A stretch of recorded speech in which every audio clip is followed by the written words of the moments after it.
So please welcome Ari and Michael.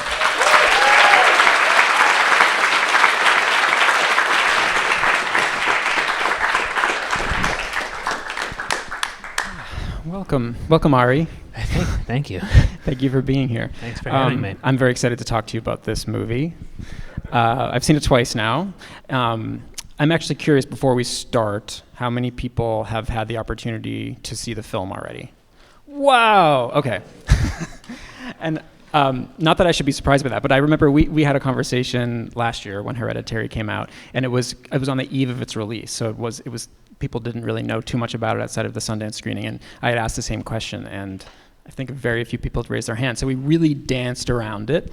I think we probably still may do a little dancing, not unlike the film, because of people listening on the podcast and all that. But I did want to start at the end, if possible. So I think this might be a happy ending. What do you and I'm curious what your response is to that. Well,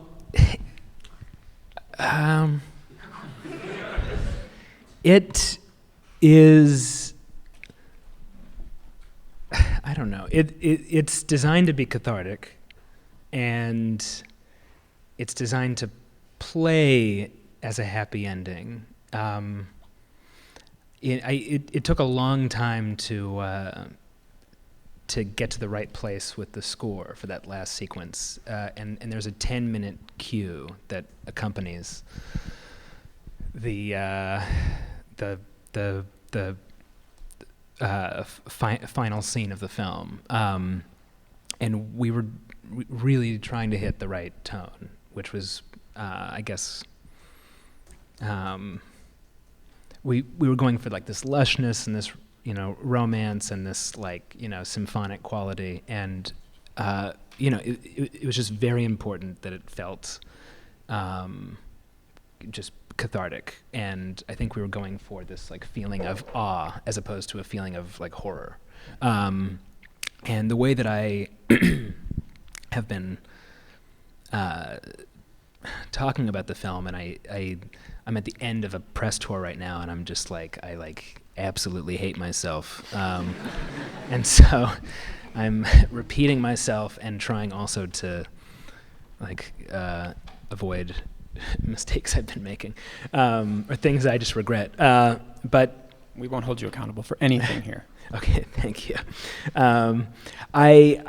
I have been describing the film, and I was doing this before we made the film, as a fairy tale, and in many ways the movie is a contribution to the folk horror subgenre, and for many of the characters, that's what this film is. I mean, for all of the American men and the two British, the two visiting British people, this is a folk horror movie. But for Danny, for the main character, it's a sort of perverse wish fulfillment fantasy.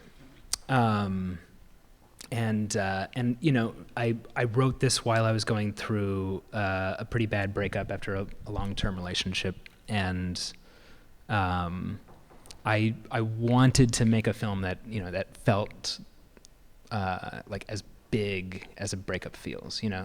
From a distance, if it's happening to someone or somebody else, it's this silly thing, and they're going to get over it, and just pick yourself up by the bootstraps. But when you're in it, it can feel cataclysmic, and so I wanted to make a breakup movie that felt as consequential as a breakup feels. And so this is all kind of a circuitous way of not answering your question, but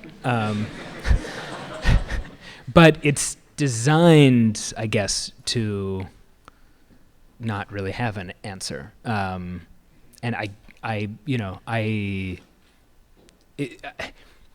if anything, I would love for people to feel one way and then an hour later to feel differently.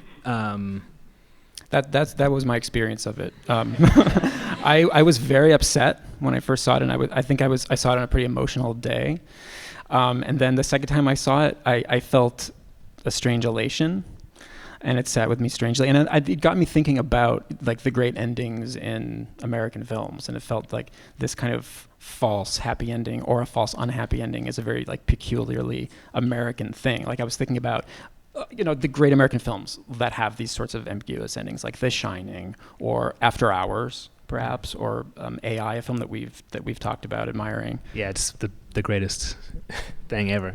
I mean, they just leave you with this kind of feeling. You feel kind of bereft at the end, even if you think that it's resolved. Like the narratives are wrapping up, but you actually come away feeling very kind of sick after. Yeah, and AI is a really fascinating case for me, at least, because I remember I saw it in 2001, is that when it came out? And I would have been 15, and I was on like an anti-Spielberg kick, which is a very like it's a trap I think you get into when you're young, and then you get older, and it's like, oh, actually Spielberg's the greatest ever. And it's a phase. That's where I stand now. Spielberg is just as good as it gets. And that film, I remember, walking out, and I was like, ugh, it's like this. It's such a hokey ending, and he does the Spielberg thing, and it's so saccharine. And I returned to it maybe 10 years ago, maybe a little bit more than 10 years ago, and it was like the most haunting thing I'd ever seen, and it almost feels evil. It's like he's given one last day with his mother, but it's not his mother. It's been like centuries since his mother died, and it's this like this false like clone of his mother who can only stay alive for one day, which like makes no sense, but it's perfect. And then and so he holds on to that memory for eternity with like this, but it's a false memory, and she's false, but he's false too. And it's like enough to make you sick, but it's really, really, that for me is one of the great endings ever. Films where it's impossible to know how to feel. I feel like that's what you're specializing in right now with Hereditary and now this, and it's really kind of amazing to see the similarities between the two films, the way that they kind of are reliant on this externalization of inner torment and of grief. When you're setting about to write in the first draft and you're just writing these scripts, are you thinking about things like that, or does it really just kind of come out of you? Because it feels like it comes from like a very deep well of anger or despair. Both films. I mean that as a compliment. When you watch a film made by someone who's just making a film because they want to make a cool film, you can tell the difference between someone who's really feeling the things they're putting up on screen, and it's very hard to also represent those things. Well, thank you. Yeah, there's enough despair to go around. I've plenty left. But I'm just dipping my toe in the pool of despair. But yeah, I mean, I don't know. I see both films as kind of being intuitive in a way. Like I kind of, they kind of spilled out of me. I did a lot of, I guess, like outlining for both when I was writing them, and I wrote them both like back to back. I have like 10 screenplays lying around that I'm ready to.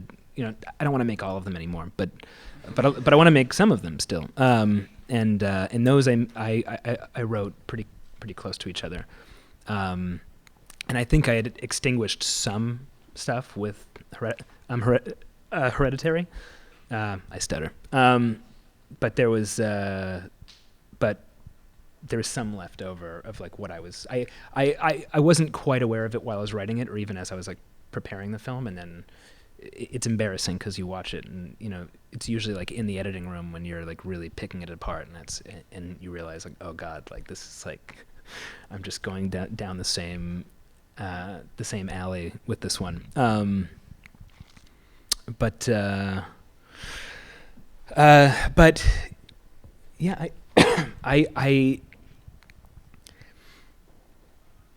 I don't know. We've talked about this before, and I talked about it a lot when I was taking Hereditary around.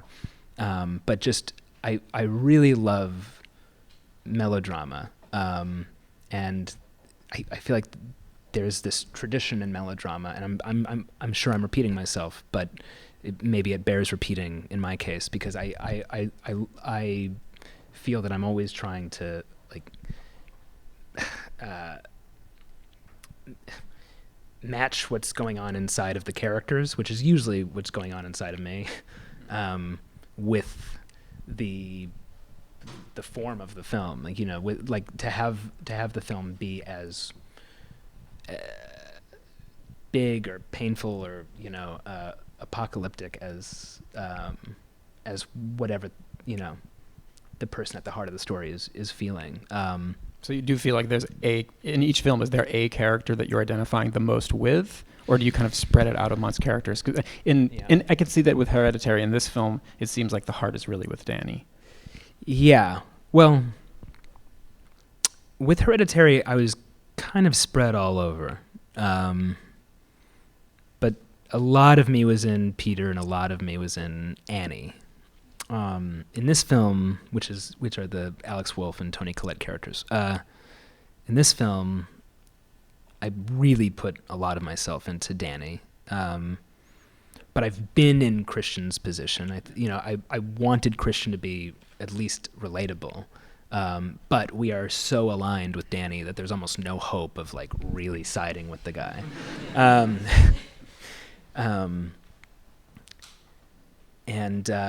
And so, yeah, I mean, I'm forgetting what question I'm answering now. But identification with the characters, and right. I mean, Danny feels like just the real emotional center of the film. It's actually hard to get a handle on any of the guys. Yeah. Whereas she's very emotionally relatable throughout the film, and there's something, because it's funny, you were talking about melodrama.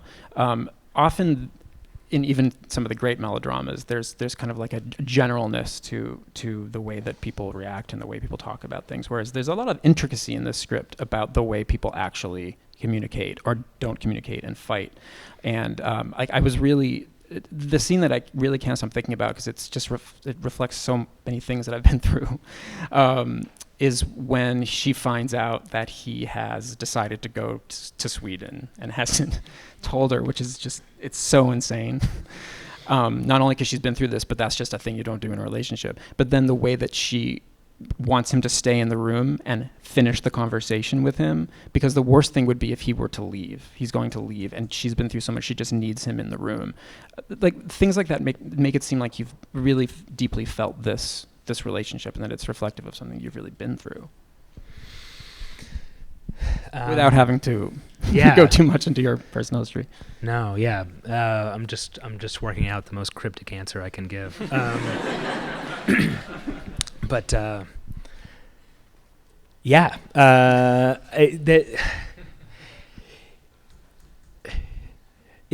well, you know, so writing the script was therapeutic.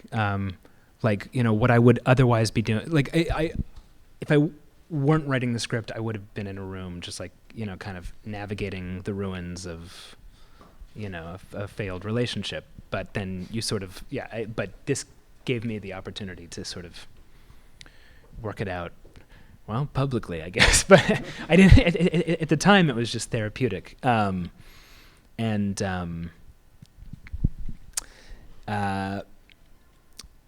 Yeah, I mean, I can also see how, well, yeah, I don't want to push you into an uncomfortable place. I realized that might have been pushing you to an uncomfortable place.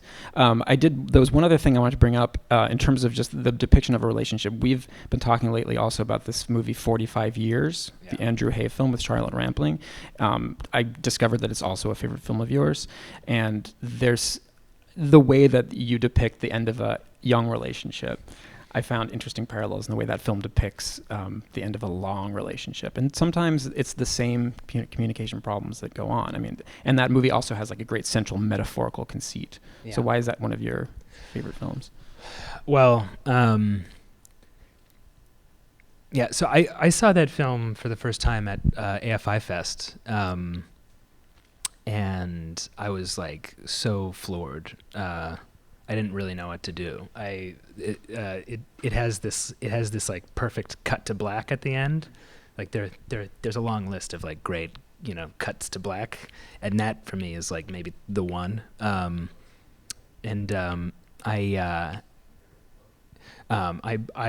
just like totally broke down when that happened. It cut to black, and I like just like broke down crying. And I went to see it again a couple days later, and the same thing happened.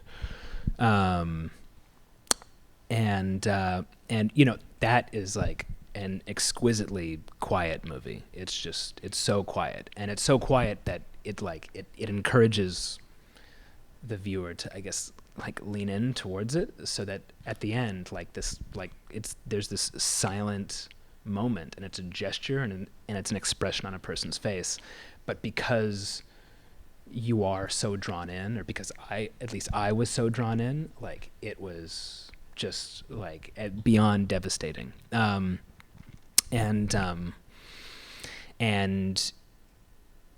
If people haven't seen the film, you should. It's about it stars Charlotte Rampling and Tom Courtenay, which is a brilliant pairing. As like a happy couple, they're happy and they're comfortable, and it's like they have a great life. And one day the husband finds out that his lover, before he married his wife 50 years ago, she fell into they were in the Swiss Alps, I think, and she fell into the ice, and she's just been they just found her corpse, and she's been perfectly preserved in ice. And so they're about to celebrate their 45th anniversary, like in a very public way, with all of their friends and family, which is already a nightmare to consider. And then and he is moving into just like reveries, and he becomes like haunted by this woman, and it's sort of a ghost story. And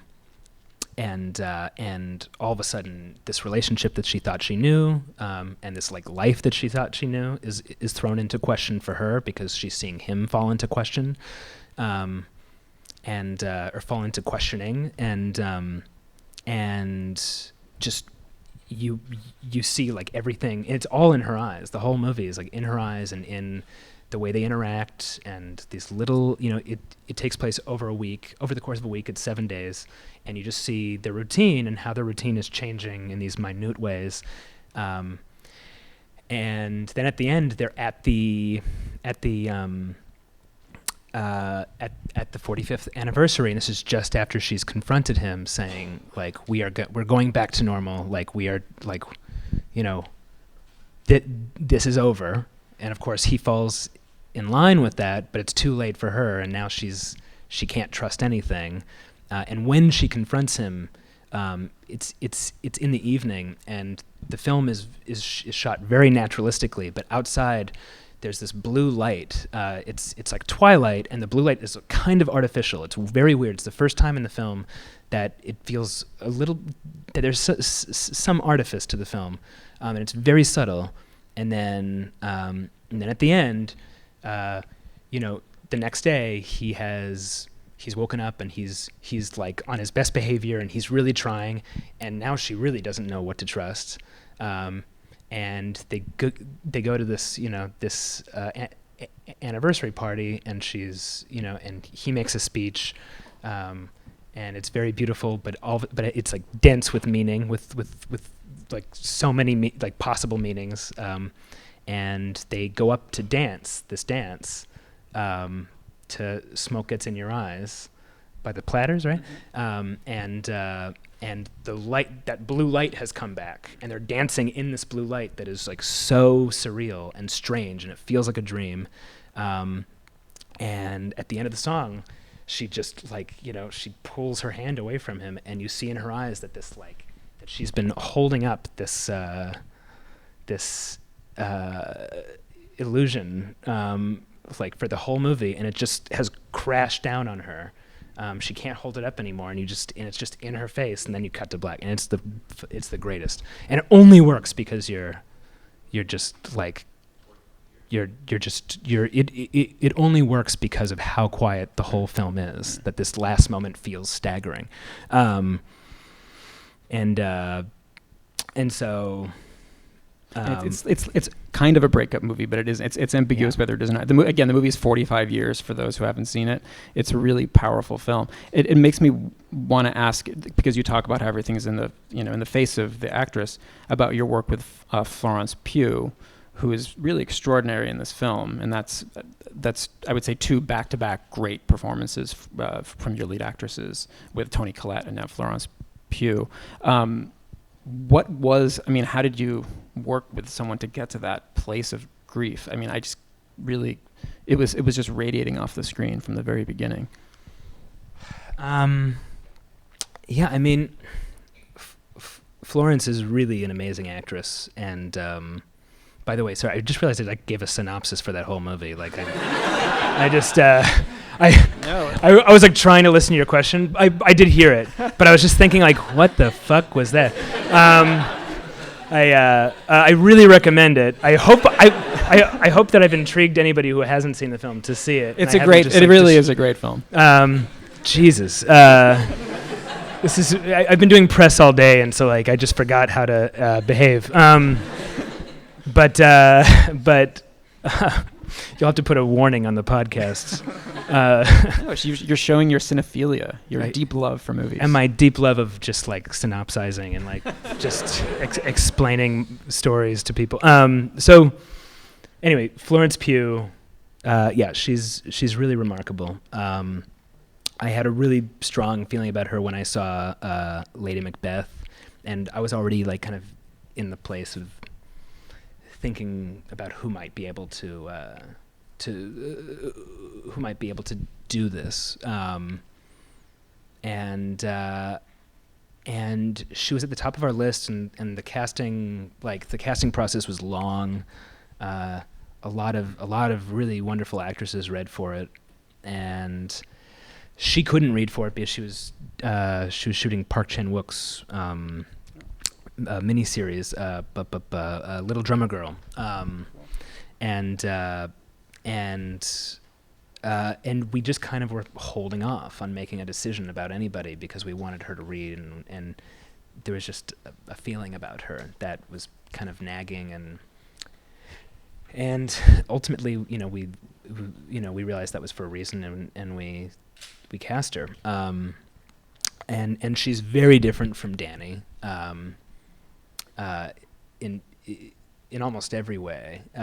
She's like hyper confident, supernaturally confident, and there was something exciting too after having seen Lady Macbeth, where she plays somebody who's so poised and so calculating, playing somebody who's so like emotionally naked. But yeah, I mean, she's really remarkable. And just a little about the working with the other actors. There seems to be kind of like each one has it comes with like a kind of a long history of their character, and then they're kind of just let loose. And I do know that there is a longer cut of this film, which I'm very intrigued by. I have to say, is a lot. Can you talk at all about some of what this extra footage is, and if it's more about the characters before they get there, or is it actually more about the rituals at the village? There's a little bit more before they get there, but most of it is in Horga.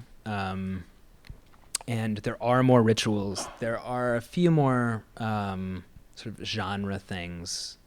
But yeah, the original cut was almost 4 hours. And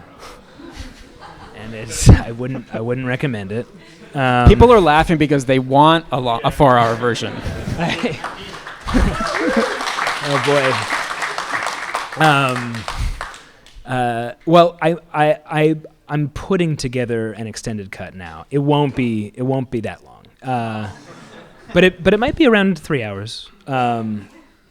And there's a lot more relationship stuff. There's like a big argument between Danny and Christian, and she apologizes after. There's plenty of it's all kind of designed to really make you want that ending. So I think we already did. Yeah. And in the way that kind of, I don't know.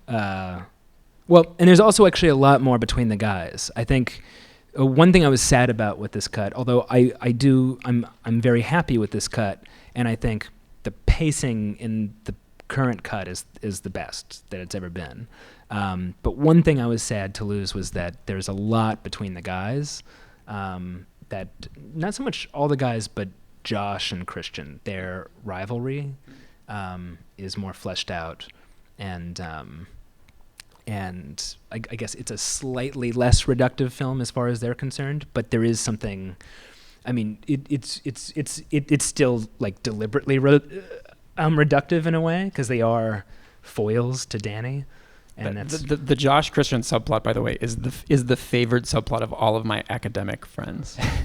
There's a lot more of it. A lot of shocking things happen, but can you believe he's stealing his thesis? Like, they just cannot believe it. There's actually in their confrontation scene, there's one that there's like an extended version of Josh yelling at Christian that I kind of regret cutting down, where Josh just screams like, "You didn't even know how to use JSTOR until I taught you."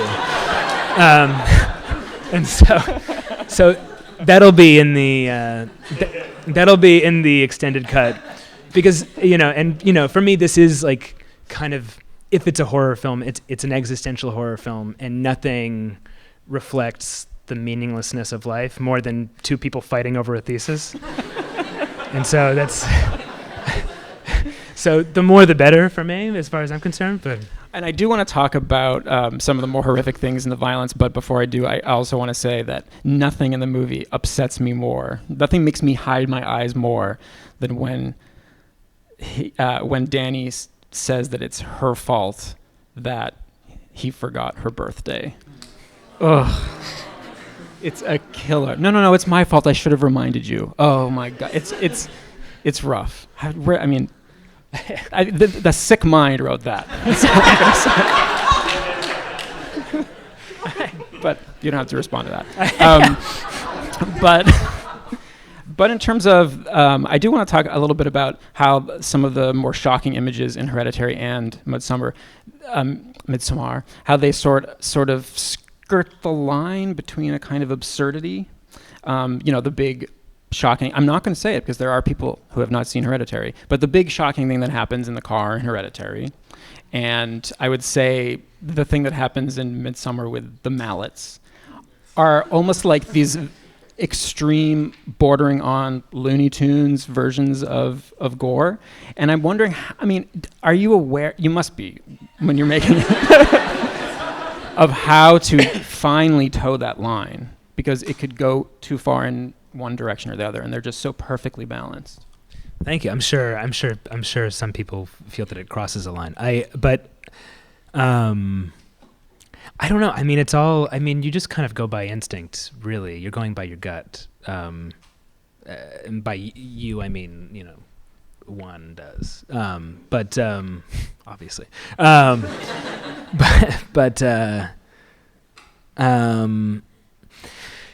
For me, in this film, what's more interesting about that scene, and I don't want to be too spoilery, but is that's sort of everything in this film, once you get to Horga, is designed to hopefully kind of play in two ways. One that could be seen as like, a horror movie spectacle,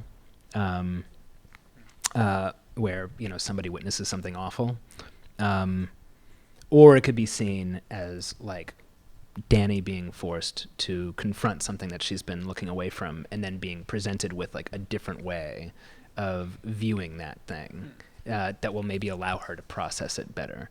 And I do see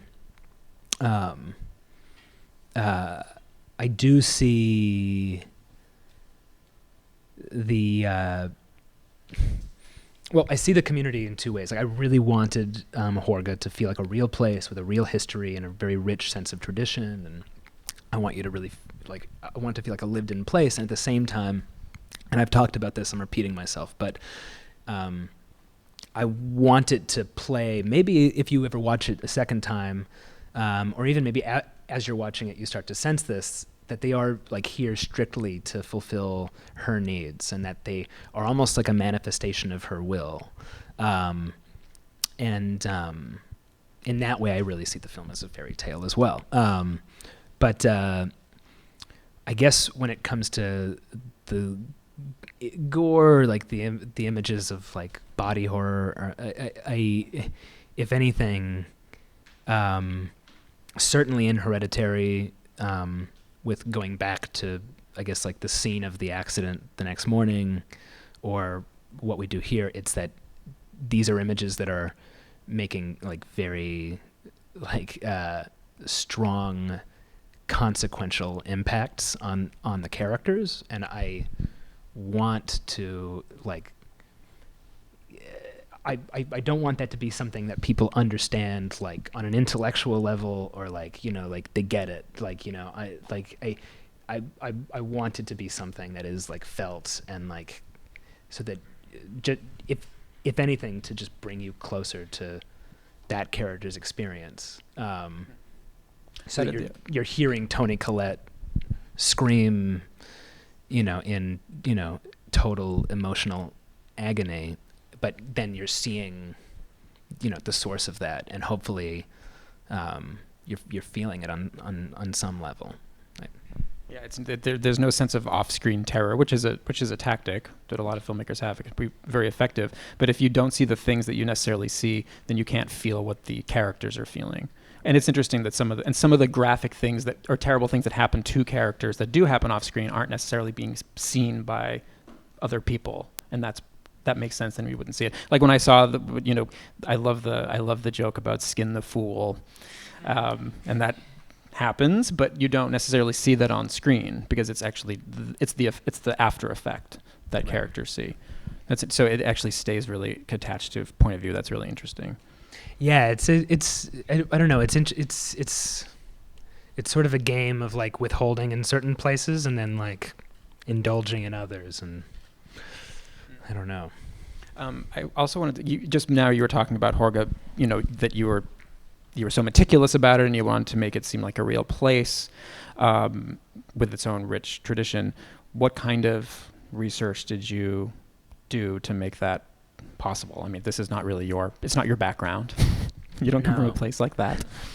Well, I did a lot of research into Swedish Midsommar traditions, and a lot of research into German and English Midsommar traditions.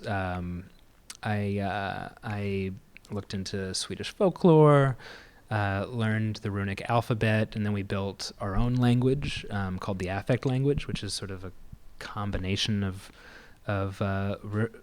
runes and these emotional hieroglyphs that we kind of created, and did a lot of research into different spiritual movements, and I deliberately looked into spiritual movements that I found beautiful as opposed to ones that I was skeptical about. And that I would say would have been the most important part of the process, and actually the stuff that finds its way into the film more than anything. That's interesting because that is part of the ambiguity that you feel. Like, was this a good experience for Tanny ultimately? Yeah, like, right. because there's actual catharsis, beauty, and like release from this experience. Yeah, I mean that was the idea. It was to blur the line as thoroughly as possible while still presenting this community that, you know, they murder people. Well, as Pele says, what is it? Everyone deserves to have a family. Is that how he phrases it when he's trying to convince Danny to stay? Yeah, that's a really interesting line because it tied it back into Hereditary as well. This idea of kind of forming an alternate family Yeah. The end of Hereditary, I also think is just kind of like beautifully positive in a way, right? They're ascending to this other plane where they're all of the bitternesses of the earthbound family are gone, and they can start a new tradition. I mean, the movie at that point has just gone insane, and the problems of real life have been replaced by, floating women sawing their head off. So it's like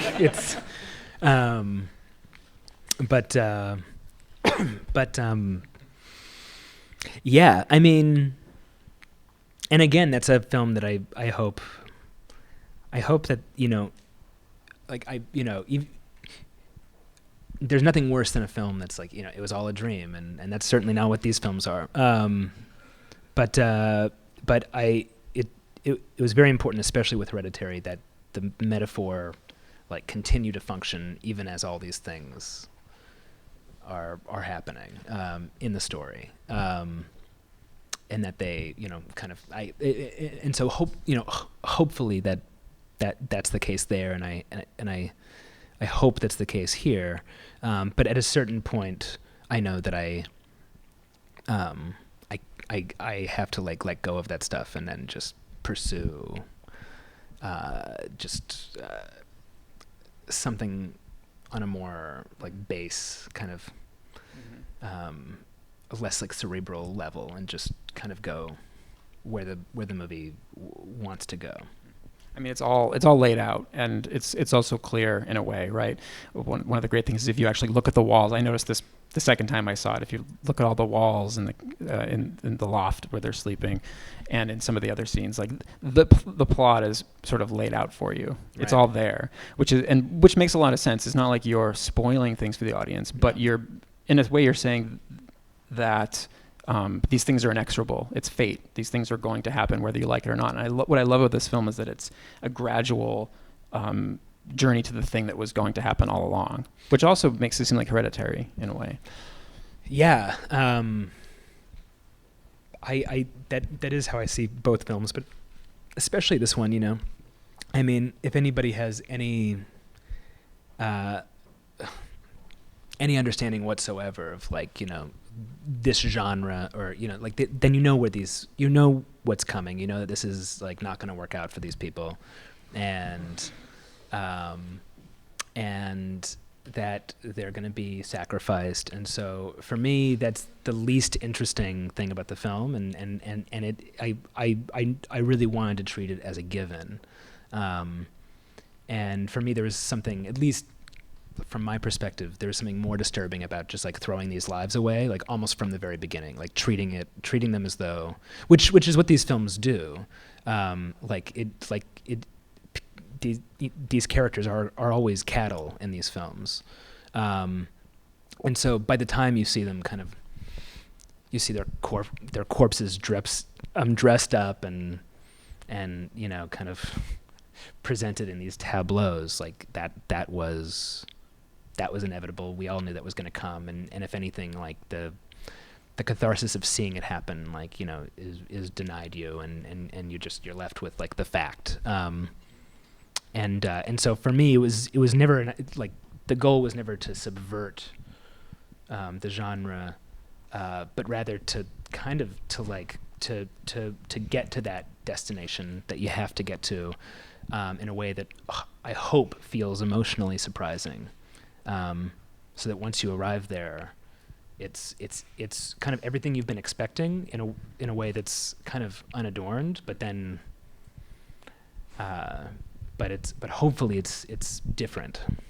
I want to talk about the way that it's shot and lit as well, because I think this connects to what you're saying. It seems like the choice to make it all so bright, which is sort of a subversive idea, I think, for a horror film, if we're going to call it a horror film. Because it is about things being very clear. This movie is, after the first 10 minutes, which I think are extraordinary, by the way. I think when I was watching it, I'm always hyper aware of people coming in late to movies, and this couple came in like 10 minutes after it started and sat down with their Coke, and I thought, you just missed everything. How are you going to watch this movie and understand this movie? But aside from the first 10 minutes, which is gloomy or darker, as a different color palette set in winter, the brightness of this film is perfectly in keeping with what you're saying. It's all laid out for you. There's no turning back. Everything is revealed. How did you actually get this beautiful, strange, vibrant, these colors and this lighting? Well, I mean, shooting outside every day is a nightmare. You're chasing the sun. You're depending on weather, which is nothing to depend on. And continuity is a problem all the time, like distractingly so, because you go home every night wondering, like, is this movie gonna work? Is this gonna match at all? Is anything gonna match? And so there was a certain amount of control we had to give up. We were able to sort of design our own lenses. My cinematographer, Pavel Pogorzelski, has a really good relationship with Panavision, and on both Hereditary and this, we were able to design lenses for the film, have them make us these custom lenses, and so we were working large format on this film, and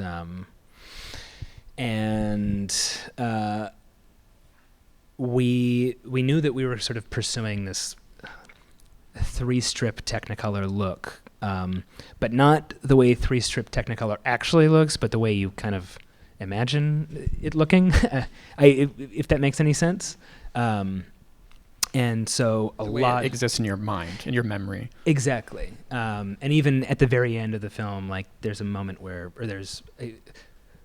one character's eyes are shut and we're in his perspective, and then they're opened up again. When they're opened up again, I refer to that as the Crayola section of the movie, with all the flowers. Yeah, beautiful. Exactly. So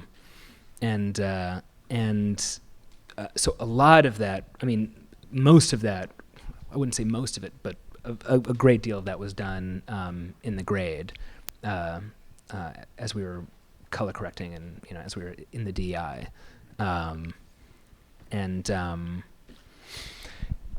That was a very important part of the process, and we did a lot of that work before we were shooting, and we had a LUT that we were using and putting over the image on the monitor that we had on set, so we could see kind of how that grade was interacting with what we were shooting.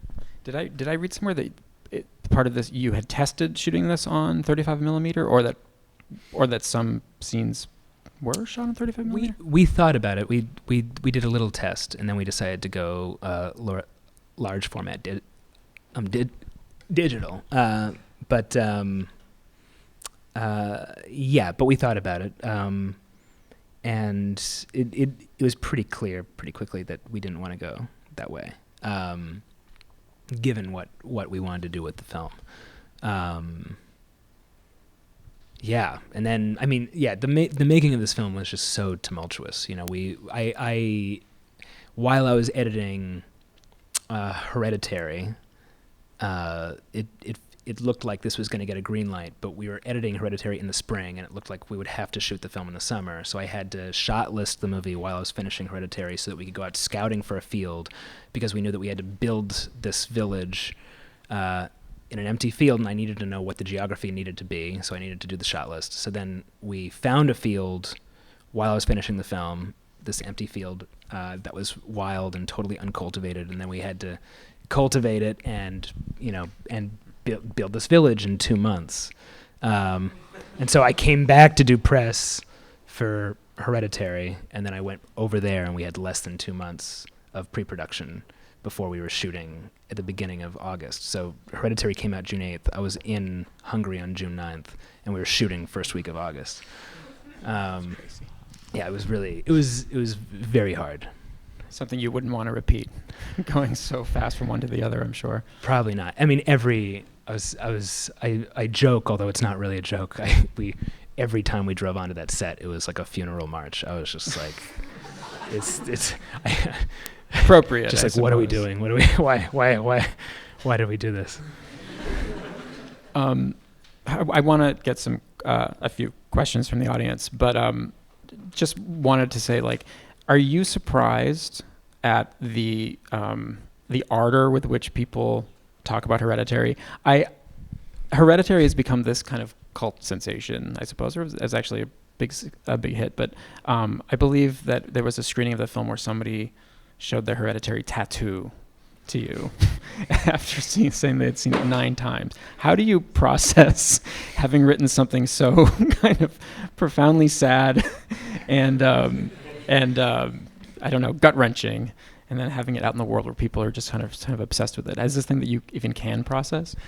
I mean, I think my trick is I don't process anything, and then it just comes out as some like evil movie. And so, yeah, I mean, I haven't been able to process anything because I was thrown right into this film when that film came out. So I was aware that it was doing well, but I also didn't experience that. I was hearing about it, but I was already like, I was thrown from what I was told was a success into this like imminent failure, and so, and every day the water was just like up to my nose and up to my crew's nose, it was really, it was very hairy. We lost our first AD on the first day of shooting. We had to fly in a new first AD who didn't know the movie. It was just like, I mean, it just went on and on and on.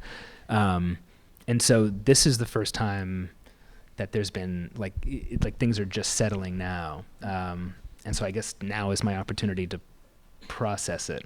Although I have a feeling I'm going to do everything I can to not do that. And so I'll just avoid processing.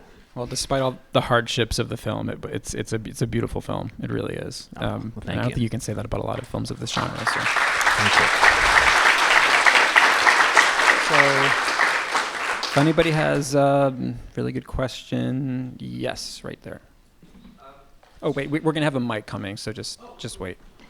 Thank you. Oh, got it. Hi. First of all, thank you so much for Midsommar. Thank you for Hereditary. Both incredible films, as hopefully everyone thinks so. But something that occurred to me when I was watching Midsommar, and something that I loved from Hereditary 2, is the way that you create anxiety. And with Midsommar, it seemed more apparent to me this recurrent use of breath in terms of not just how characters are feeling, but also ritualistically in Midsommar, where it's used as sort of like an instrument. And I wondered if that was like an intentional thing for you, or like how to create anxiety and using breath particularly. Yeah, that's intentional. I mean, it's. I mean, I'm a very anxious guy, so I don't have to do much to research what does it feel like to, like, if you think you're gonna die.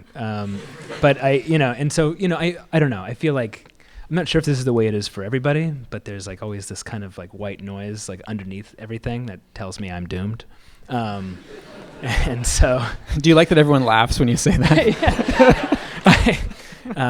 And so, I can just tap into that anytime. That's just there for me to draw from. But I'm glad to hear that it makes you anxious too. Yeah. That's the dream. Let me look around. Oh, over here on the side. Yes. Sorry to make you run around.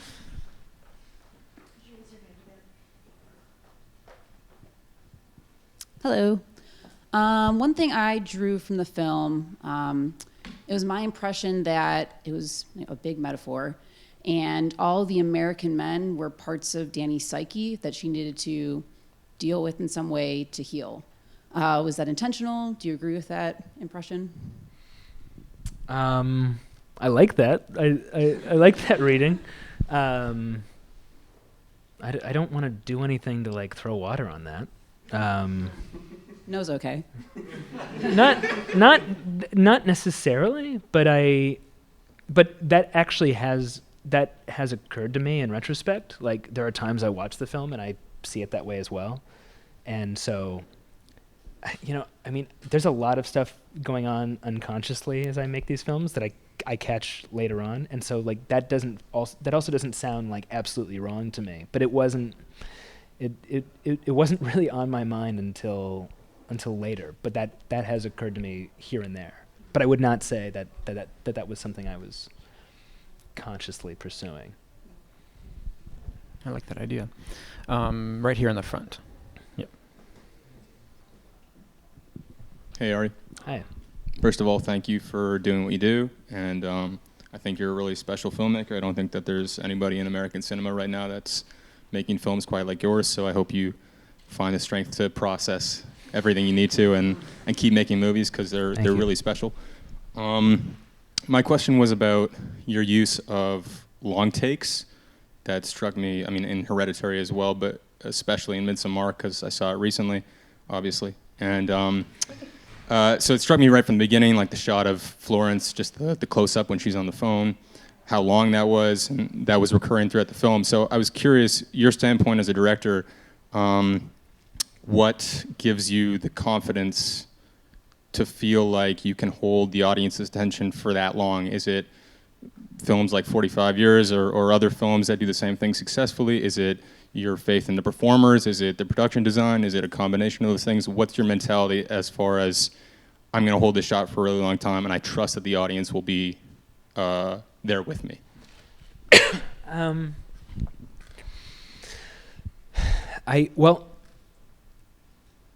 I guess it's as simple as I like that kind of filmmaking, and those are the films that I enjoy.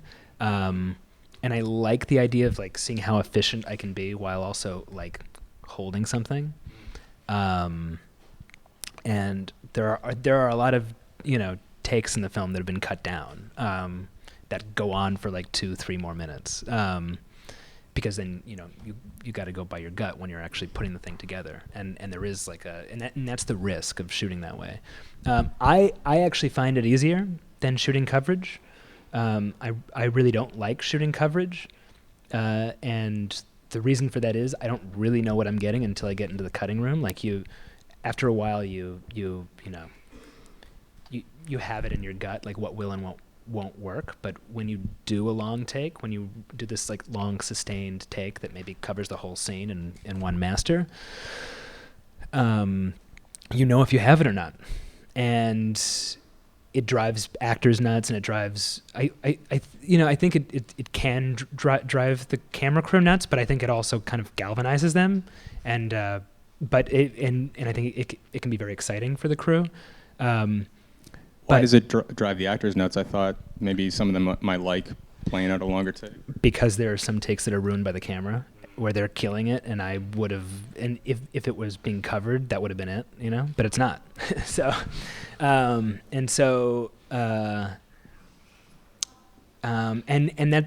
that's what happens is the camera crew needs time to get it and to warm up, and it's never like these long takes you never get on the first take, because they need to like really start to feel their marks. The timing needs to work, and sometimes the actors are there like ready, and they hit their peak early on, and part of directing is also using your judgment about how the actors work and whether this long take is going to work for them, and whether this is the scene to do something like that, or is this the scene to pull back and put the performance first. And so that's but I do prefer long takes because I know what I have on the day on set, and I can walk away with confidence that I have it because I just saw it, like it worked. Especially with the lighting issues, I guess, in Horga, that probably was a lifesaver. Coverage outside was a nightmare because there are scenes where there are a lot of setups, and the sun starts over here, and then by the end it's over here, so the shadows go from over here to over here, and that's a problem for continuity. And again, it's just when you're shooting outside, you have to really learn what to prioritize. Yeah. Thank you so much. Want to get somewhere on this side of the room. Yeah, right here up front. Hi, Ari. How you doing? Hi. First of all, like many of all thank you for Hereditary and Midsommar. Great. Even There's Something Wrong with the Johnsons messed me up, and I didn't know it was you. So, fantastic job. Couple of questions. So, a few weeks ago, I went to go see a screening of Mandy with writer Aaron Stewart on, and he was mentioning how there are some sort of similarities between writing stories, and particularly horror, where it's more so about getting this core story first, and then seeing how this implementation of something terrible and frightening sort of carries a story and really makes it much more terrifying. And I was wondering if that's really how your approach is to writing screenplays in general, but mainly horror. And also noticed that I read that you said that you sort of realized after making Midsommar that you'd realized that both Hereditary and Midsommar sort of connected in a way. And I'd seen that both films are kind of like the polar opposite of one another. Like, for example, Hereditary is dark. There's the shots really build up the tension, and yet, with the contrasting with the light and all the beauty that is in Midsommar, especially in the last few scenes with Peter in Hereditary and Danny in Midsommar, and wondering if that was sort of either unconscious, whilst writing and making the film, if you really realize, okay, well, one really takes in as the other expresses out. See what were your thoughts on that? Well, I'm friends with Aaron Stewart on. He's a great guy. But what did he say? He said that I had asked him for a future filmmaker, how is it like? How do you come up with writing such stories, especially horror, and how do you come up with the ideas and implementing them and coming up with ways where they don't seem so disingenuous? And so you're asking me that? Yeah. So like, how was your approach? Is it in that sort of way?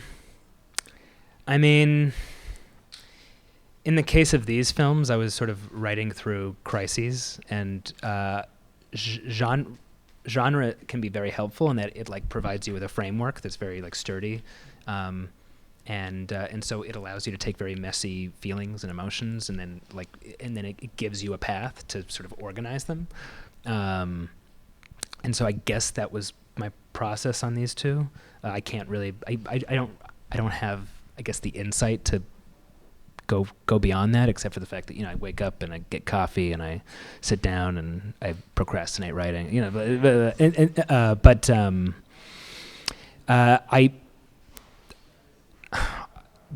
I do see that they are sort of companions to each other in a lot of ways. That wasn't strategic, and a lot of that occurred to me in retrospect, like while I was cutting this film. And then there are certain things that occur to you when you finish the script, and it's like, oh, that's cool. Like, oh, king and queen, got it. And oh, like, these are the themes and these are the themes. And I maybe more and more I'm thinking about themes like as I'm writing, but I tend to sort of catch the themes as I'm going along. So yeah, I mean, it's I don't know. It's not like these things aren't totally accidental, but I try not to be overly. Yeah, exactly.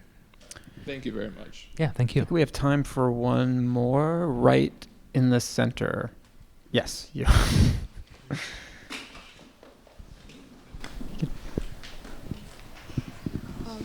As he mentioned that both movies are polar opposites, I did he mentioned it and it made me notice more how in Hereditary, death kind of pulled the family apart, and in death in this film actually brought her to a family.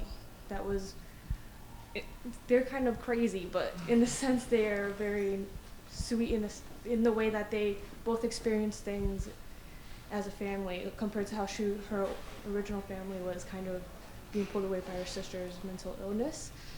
And well, my question is, when you were writing this, would you have felt comfortable someone else directing it, or are you okay? Because they're two different things that you experience. No, I wouldn't have. Yeah, no. Yeah, I would not have been comfortable with anybody else directing it. But yeah, that's certainly there. And I don't really consider this a horror movie. I consider Hereditary a horror movie, but I do like if this is a horror film, it's a horror film about codependency in a way, and so she goes really from one codependent relationship to another, right? And it's like the ultimate codependent relationship, this new thing, where people are mirroring each other, and you could see them as very sweet, or you could see them as kind of like weirdly vacant and like weirdly, yeah, like I mean the idea of the individual has been kind of extinguished there, and obviously she's going with a group of people who really like live by that. They are careerist and individualist, and so I'm hoping again that it can play in two different ways, where and that's why I was drawing from spiritual movements that I found beautiful, that I found really that I had actual respect for, and then at the same time I'm kind of looking at certain parts of Swedish history that are kind of unseemly, that are kind of that are coming back, and not just in Sweden, all over Europe and here, and so that and there are sort of politics woven into the fabric of the film and in the margins, and it was important for me that it just be kind of like texture and not like that we're not making a polemic in any way, but there are two sides. So I already feel like I'm like I need to go back to being cryptic, but yeah. Well, whatever you do next, we hope that you will be back to talk about it. I'll always be back. You just have to be around. Are you? I'll be here. Okay. I'll be here if you're here. Thank you very, very much for coming. Thank you. Congratulations.